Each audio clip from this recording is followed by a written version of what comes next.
This is an ABC News special report. Now reporting, David Muir. Good morning, everyone. We're coming on the air from here in Warsaw, Poland, for a landmark moment in the war in Ukraine, now about to mark 1 year into this war. President Biden is about to step back onto the world stage momentarily to deliver a major address to America's allies, to Ukraine, and of course to Russia as well. It is evening here in Warsaw, and all of this comes 24 hours after his secret and history-making trip to Kyiv. President Biden intends to rally the allies and further cement America's unwavering support for Ukraine and the fight for democracy, pledging the U.S. will stand with Ukraine for as long as it takes, he has said. The president meeting today with Polish President Andrzej Duda. Poland, which shares a border, of course, with Ukraine, is a key staging ground for military aid flowing into Ukraine. President Biden also praising the people here of Poland for welcoming more than 1.5 million Ukrainian refugees.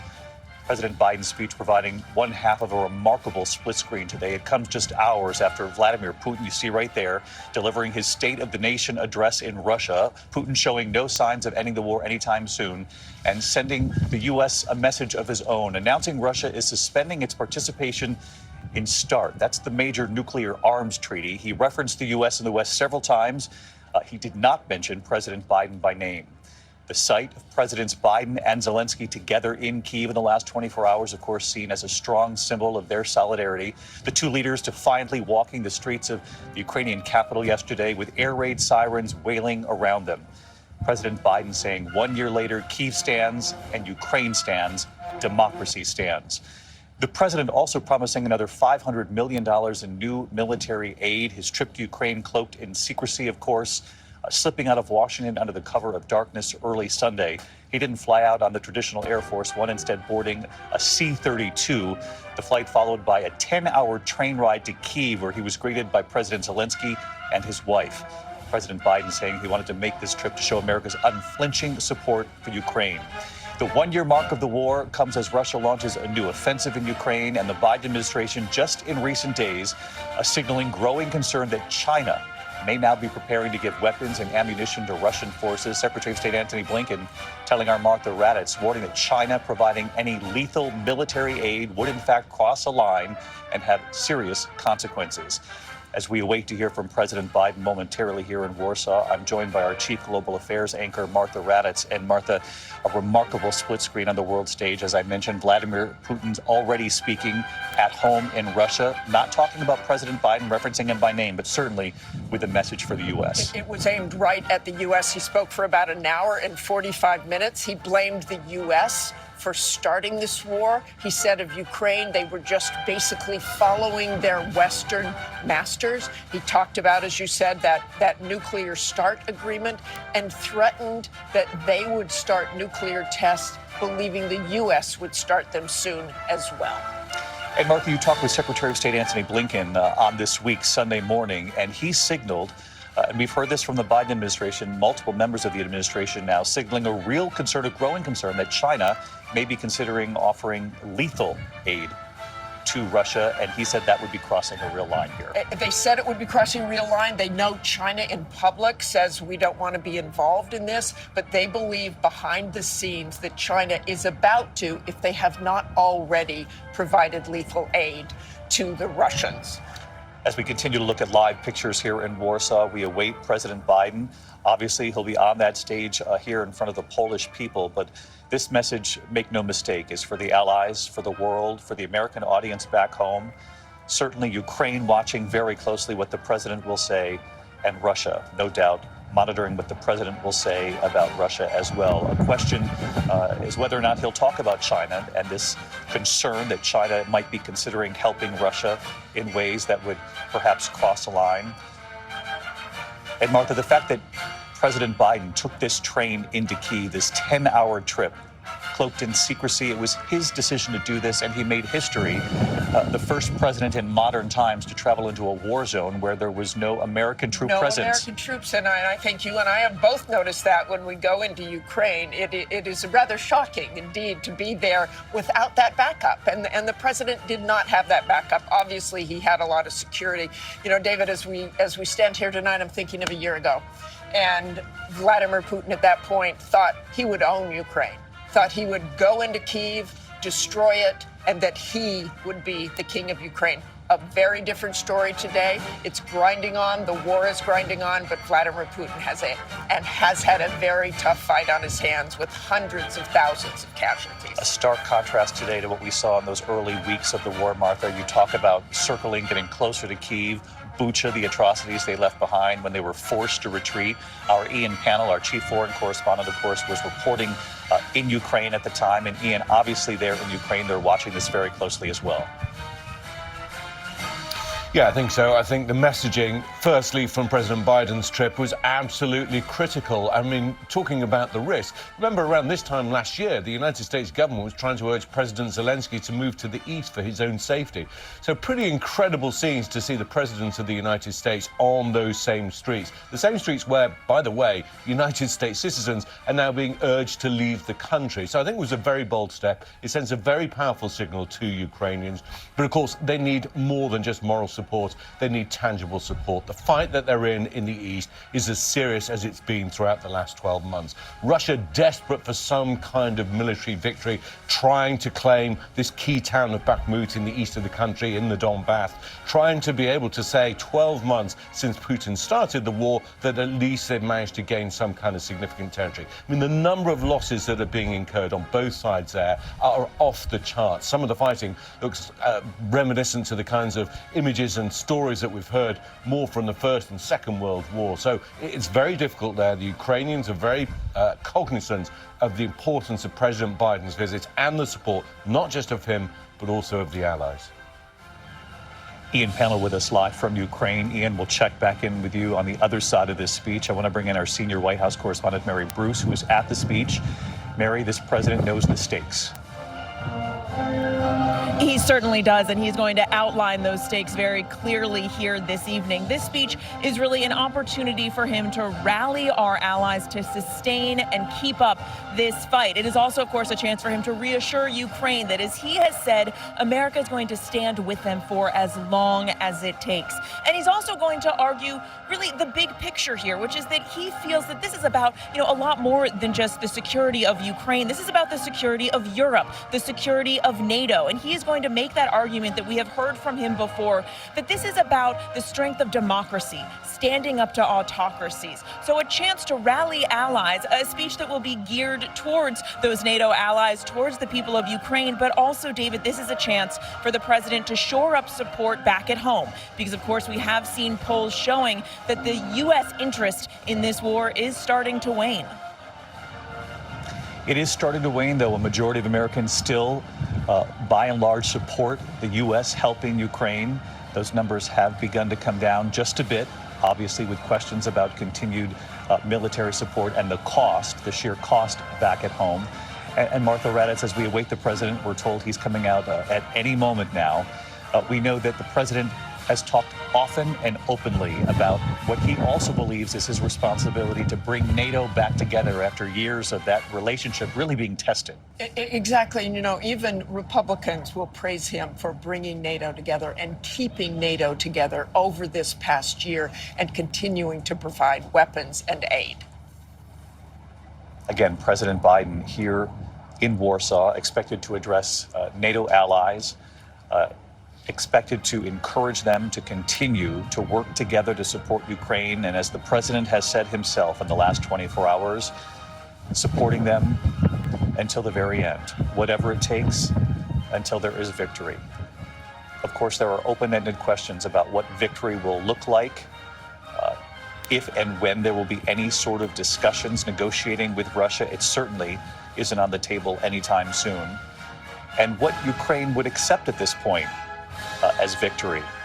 We've heard from President Zelensky, grateful that President Biden made that trip, but also he has asked for fighter jets. We do know that that is a significant issue for the Biden administration. The president has said repeatedly the answer is no. The question, is that a permanent no or not? There has been some talk and pressure from some Republican members of Congress, in particular the Senate, Lindsey Graham, who in recent days has said, send the fighter jets.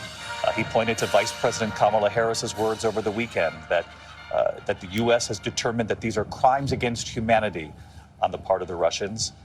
Senator Lindsey Graham telling Martha, if that in fact is the case, well, then why aren't we protecting the Ukrainian people even more by sending in those fighter jets? You can see the people of Poland here gathered for President Biden. Their phones in the air recording this very historic moment. Pana Joe Bidena. Ladies and gentlemen, you heard the announce there. Please welcome and now the English, the 46th President of the United States. of the United States of America, Joe Biden. Freedom, freedom is you. And of course, in this part of the world, President Biden has been given a lot of credit for keeping the NATO alliance together, making it even stronger in these times, and for presenting a united front in support of Ukraine. Here he is, President Biden, less than 24 hours after his historic and secretive trip into Kyiv, walking the streets of that Ukrainian capital with President Zelensky. We heard those air raid sirens. He was undeterred, hugging Ukrainians who'd lost loved ones in the war. And now he will address the world, NATO allies, Ukraine, and Russia. Let's listen.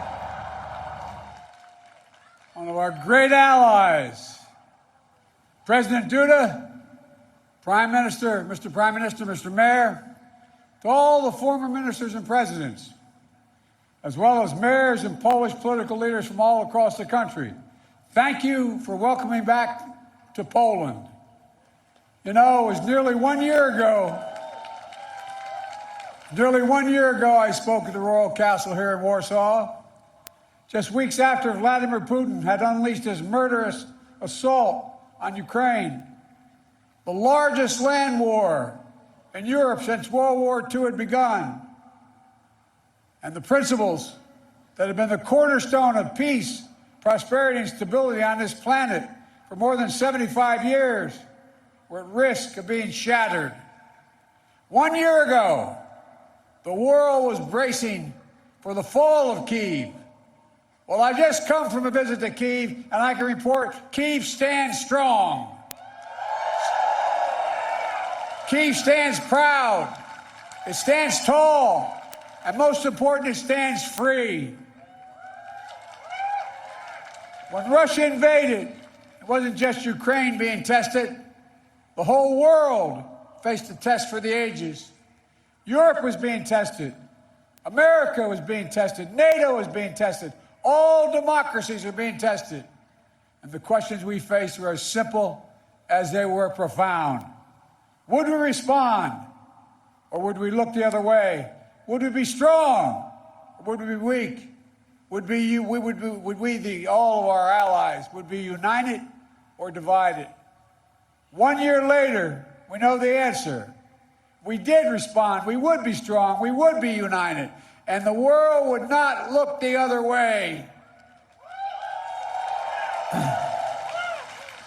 We also face fundamental questions about the commitment to the most basic of principles. Would we stand up for the sovereignty of nations? Would we stand up for the right of people to live free from naked aggression? Would we stand up for democracy? 1 year later, we know the answers. Yes, we would stand up for sovereignty, and we did. Yes, we would stand up for the right of people to live free from aggression, and we did. And we would stand up for democracy, and we did. And yesterday, I had the honor to stand with President Zelensky in Kyiv to declare that we will keep standing up for these same things, no matter what.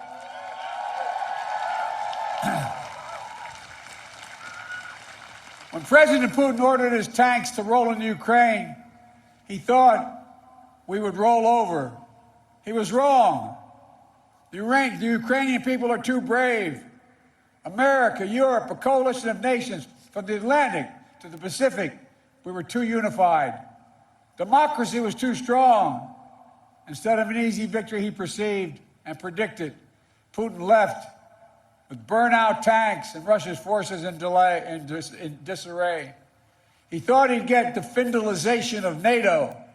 Instead, he got the NATOization of Finland and Sweden. He thought NATO would fracture and divide.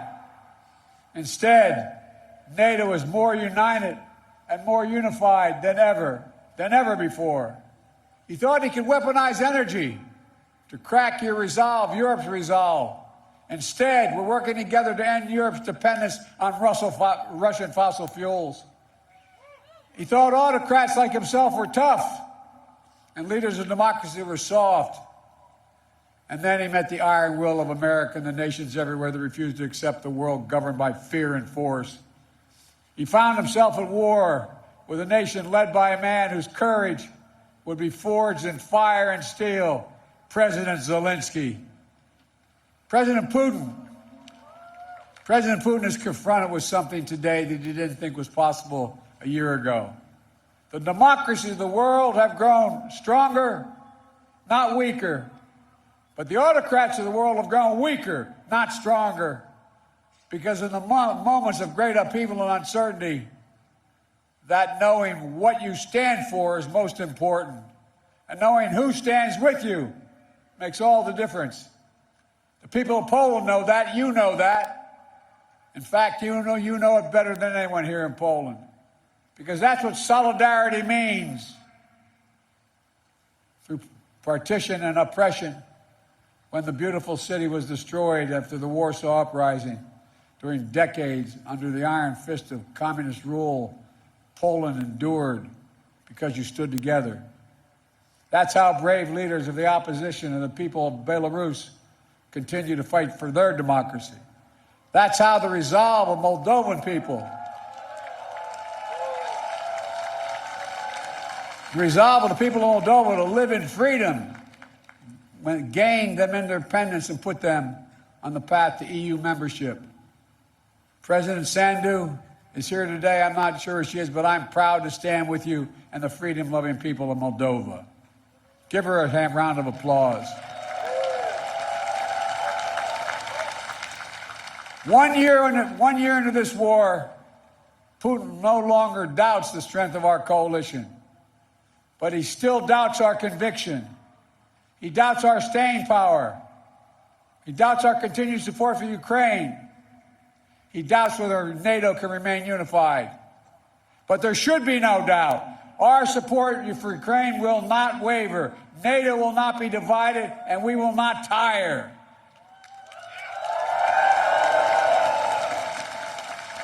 President Putin's craven lust for land and power will fail, and the Ukrainian people's love for their country will prevail. Democracies of the world will stand guard over freedom today, tomorrow, and forever.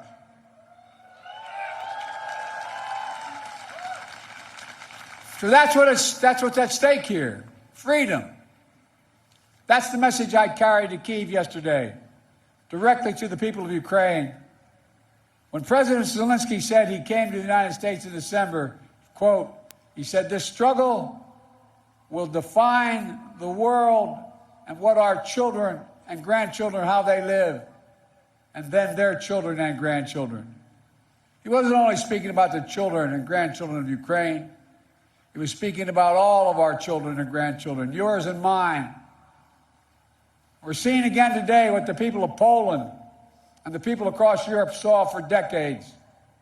Appetites of the autocrat cannot be appeased. They must be opposed. Autocrats only understand one word: no, no, no. No, you will not take my country. No, you will not take my freedom. No, you will not take my future.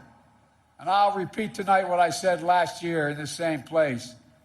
A dictator bent on rebuilding an empire will never be able to ease the people's love of liberty. Brutality will never grind down the will of the free.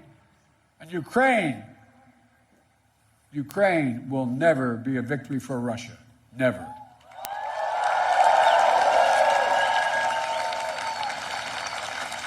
For free people refuse to live in a world of hopelessness and darkness. You know, this has been an extraordinary year in every sense. Extraordinary brutality from Russian forces and mercenaries. They've committed depravities, crimes against humanity, without shame or compunction.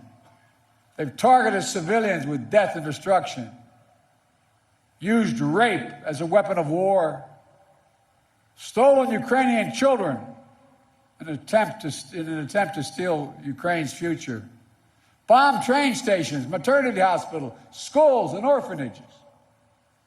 No one can turn away their eyes from the atrocities Russia is committing against the Ukrainian people. It's abhorrent. It's abhorrent.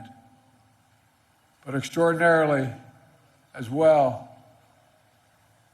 has been the response of the Ukrainian people and the world. 1 year after the bombs began to fall, Russian tanks rolled into Ukraine. Ukraine is still independent and free.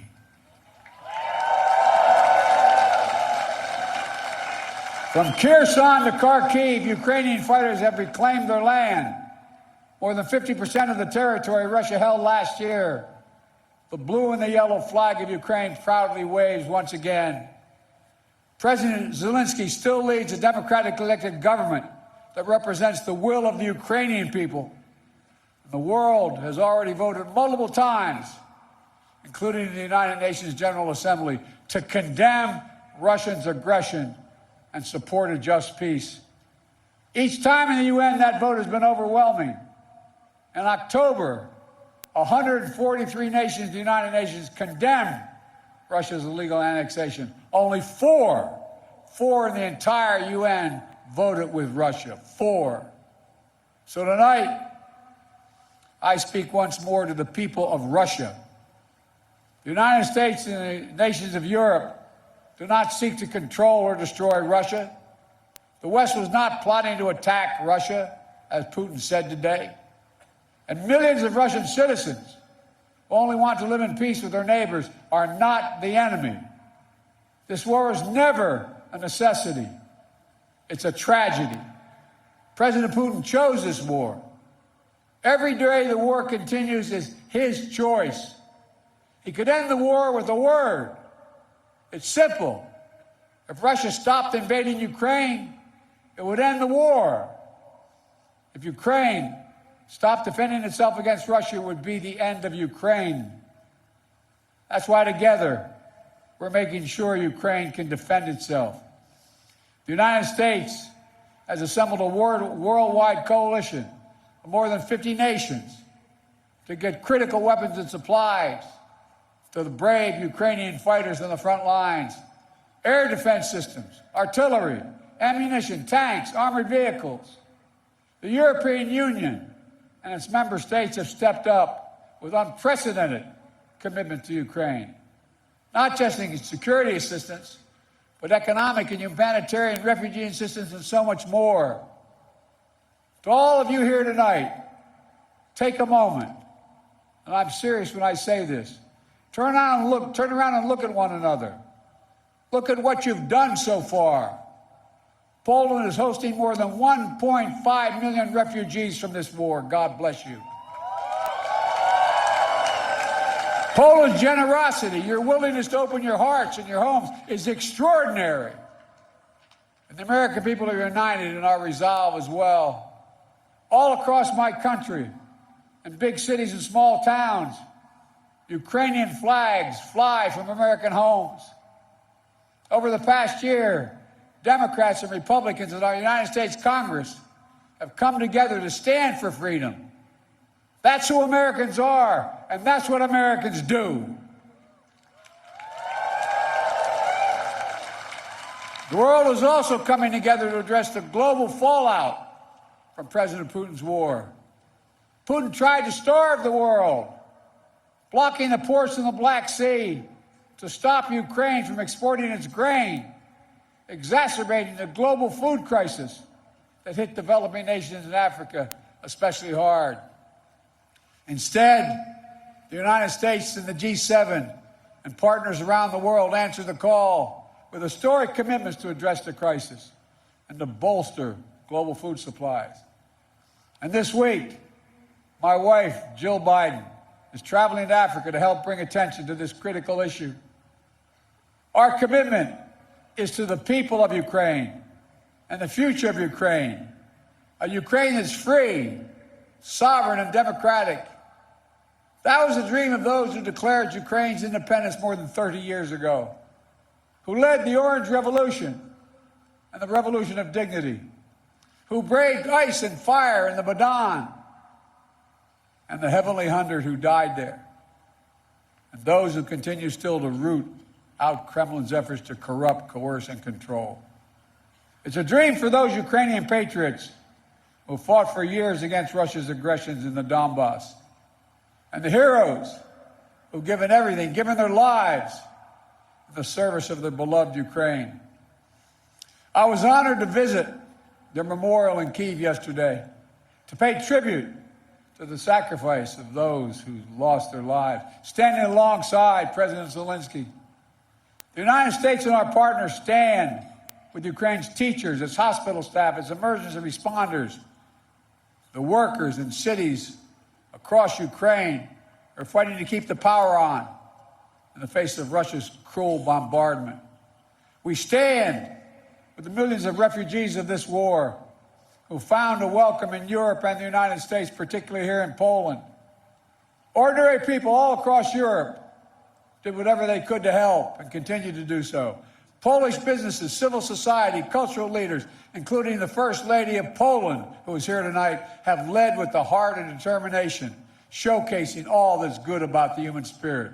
Madam First Lady, we love you. Thank you all.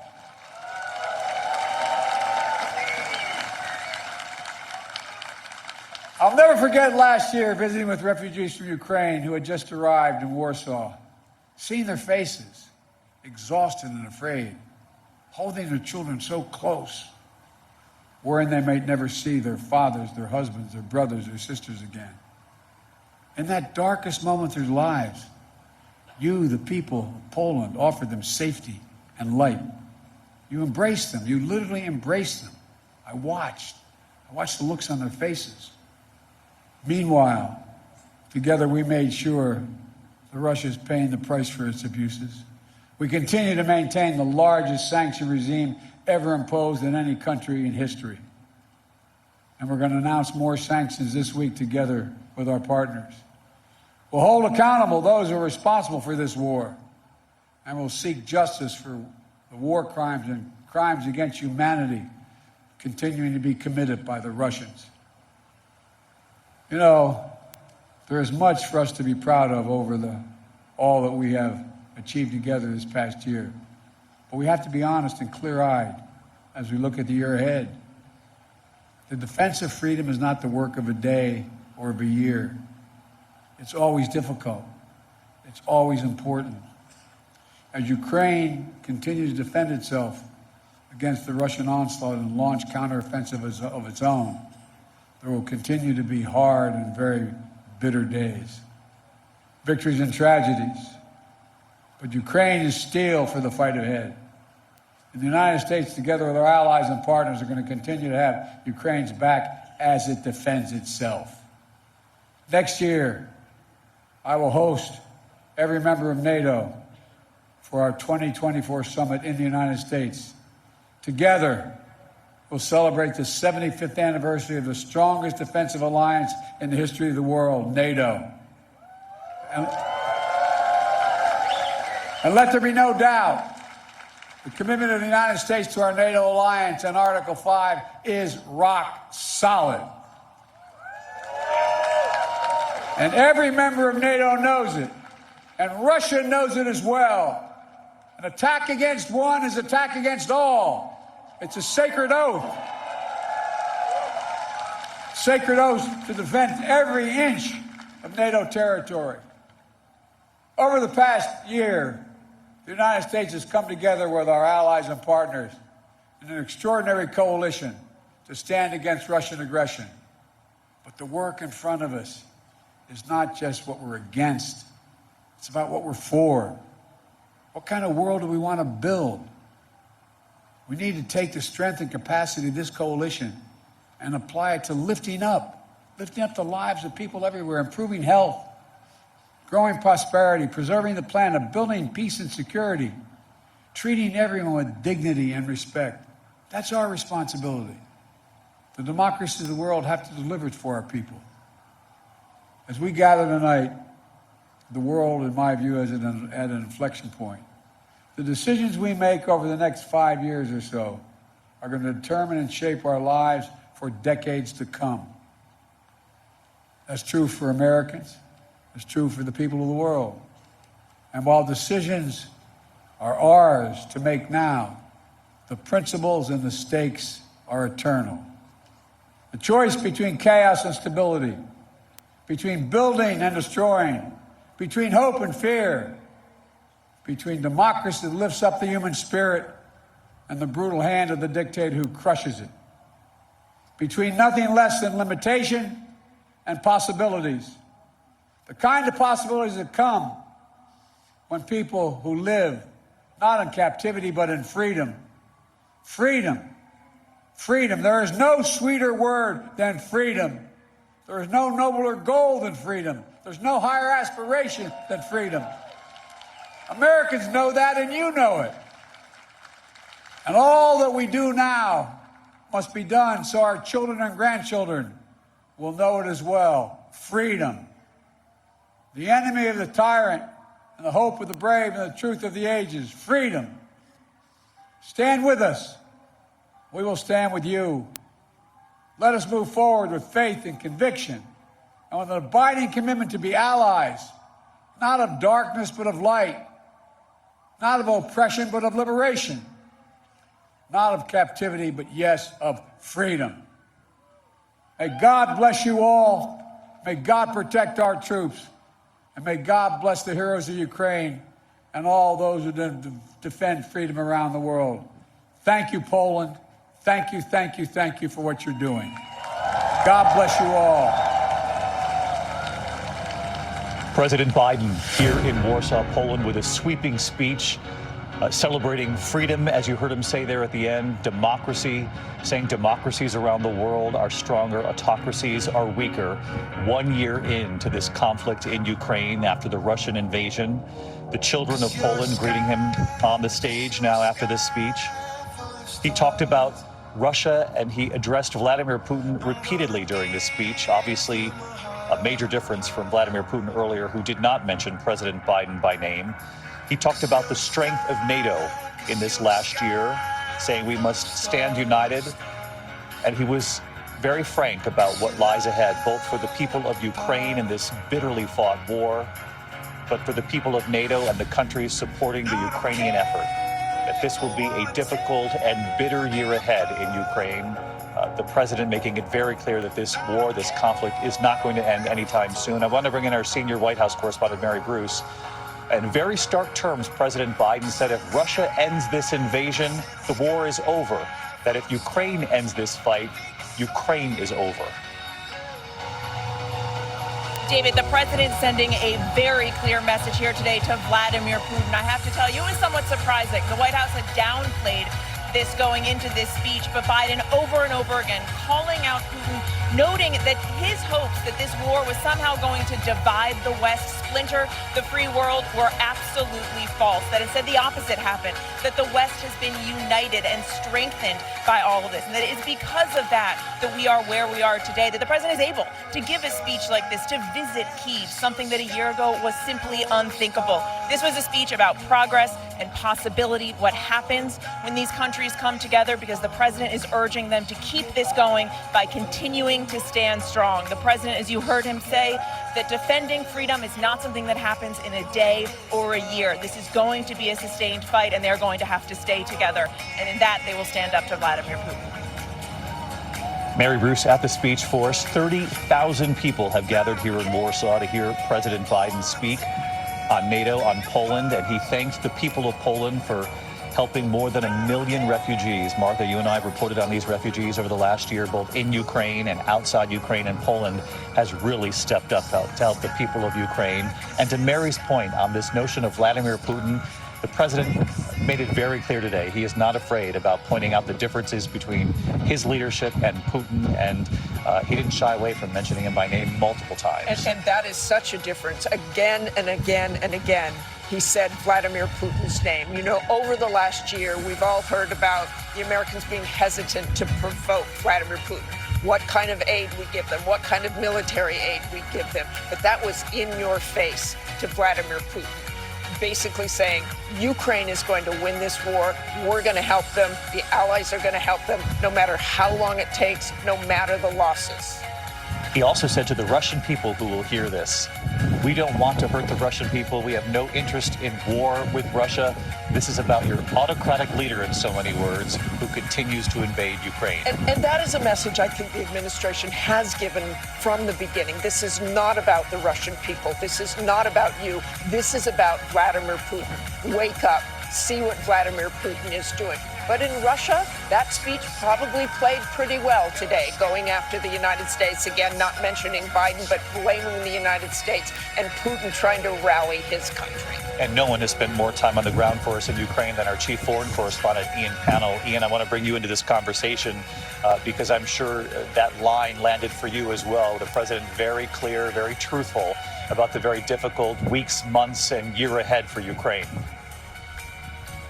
Yeah, I mean, that really was a very strong reality check that this isn't over, that actually dark days do lie ahead, more sacrifices, more requests for arms and support for Ukraine. But, you know, it's striking sitting here watching it with Ukrainian colleagues and watching them look at the screen that actually this is a very personal message to every single Ukrainian across the country that they're not alone in this fight.